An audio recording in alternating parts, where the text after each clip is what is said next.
Welcome back to the channel, everyone, in our next movie review. I said when the trailer came out that I would watch this movie, despite the fact that the trailer left me laughing, and I'm a man of my word. So this morning, over a couple of cups of coffee, I became one of the first to watch Atlas, the new Jennifer Lopez vehicle from Netflix.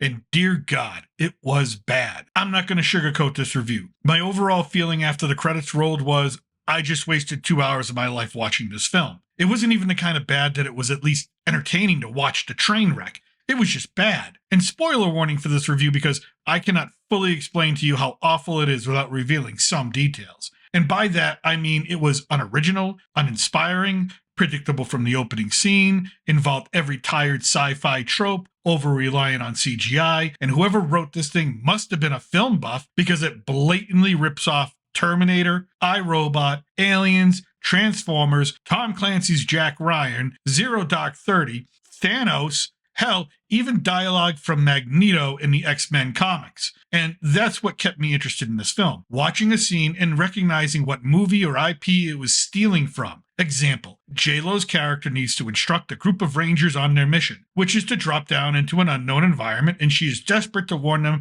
about the AI threat, which is instead of the xenomorphs, because she is the only one with first-hand experience. The Rangers mock her, and she gets over-emotional about it, and then the Rangers are killed, dropping into hostile territory. Yes, this was taken directly from Aliens, and there is scene after scene after scene that when you watch it and you recognize it, you realize, holy crap, this is just plagiarism at its best. The villain, a genocidal AI named Harlan, played by Simu Liu, is basically Thanos and Magneto. His army of AI are the next step in evolution. Most of humanity needs to die because they are taking all the resources and killing the planet. Sound familiar? And oh yeah, before I forget, this film is also a conglomerate of every social issue that we are just tired of hearing about. Climate change, the patriarchy, the threat of AI replacing us, and even pronouns. Yep, about 10 minutes in, an AI robot corrects J-Lo about using preferred pronouns.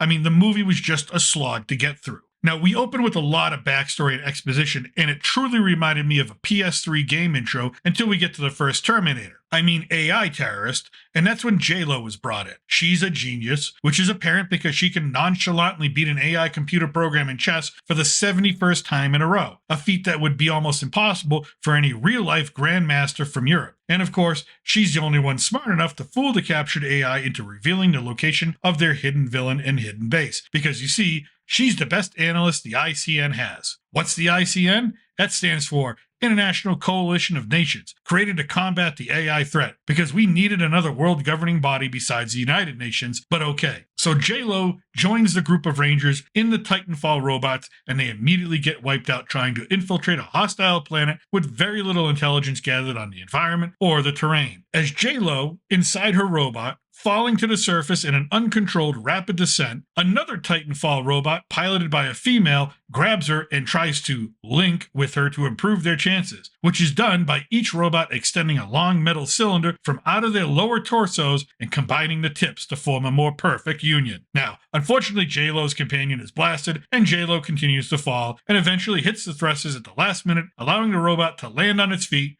No damage. On her own now, J-Lo decides to not trust the internal AI there to help her navigate, fight, or generally survive. She does not trust artificial intelligence because the bad AI, including the leader, was built by her mother, who became so involved in her work that J-Lo's father dipped and found a new family because men suck. Now, of course, J-Lo does not know how to work her Titanfall robot when she finds herself separated and stranded on this alien world, and watching her get frustrated and button mash and lash out is a lot like watching my grandmother trying to figure out how to program her smart TV. But if you like progress bars, this is the movie for you. There are progress bars to watch for everything. Countdowns, count-ups, oxygen levels, pairing progress, learning progress, energy depletion. So if watching your iPhone perform a software update is your thing, then this is your movie. Now the big question, how does a human and an AI meld into a perfectly functioning unit? Neurolink, a device that is attached around your ear and allows the AI to read your thoughts and analyze your brainwaves. It is this device that, when used improperly by a young Atlas as a 12-year-old, releases Harlan from his protocols and turns him genocidal. Why?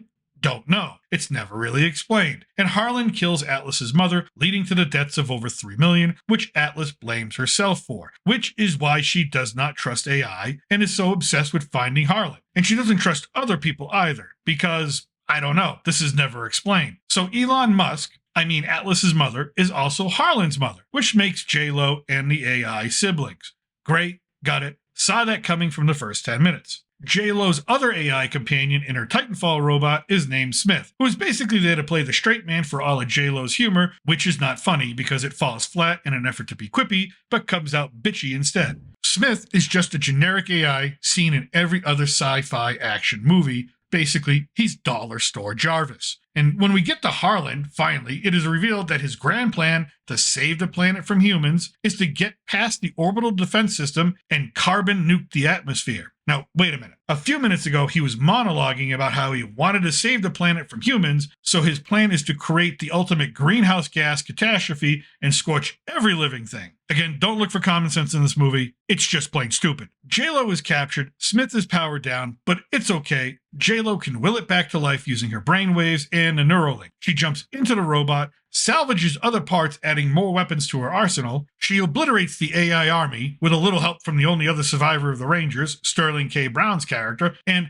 I like him too much as an actor to say anything more about him here, so everybody needs a paycheck now and again. So let's get back to J-Lo, who foils Harlan's plan to send carbon nuke missiles to Earth. The two of them then have a fight. J-Lo is injured and her heart stops. Smith, cradling her as he is attacked by Harlan, shocks her with the defibrillator about 7 times. She wakes up, all is good, and strikes the final blow against Harlan. So Smith is killed, Harlan is killed, J-Lo has an emotional moment with Smith as he fades out, and it's cringy as hell, and then we see J-Lo as the new Ranger Commander for the Titanfall Space Force Armada. That's it.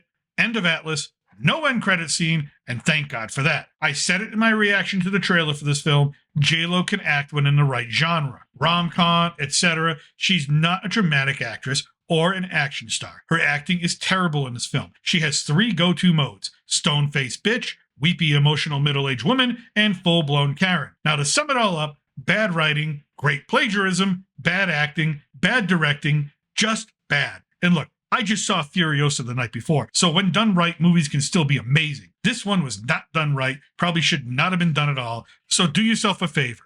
Watch Aliens, iRobot, Infinity War, Endgame, Zero Dark 30, Transformers, or any other really good film that this one copied and could not even get that right. And that's what I think.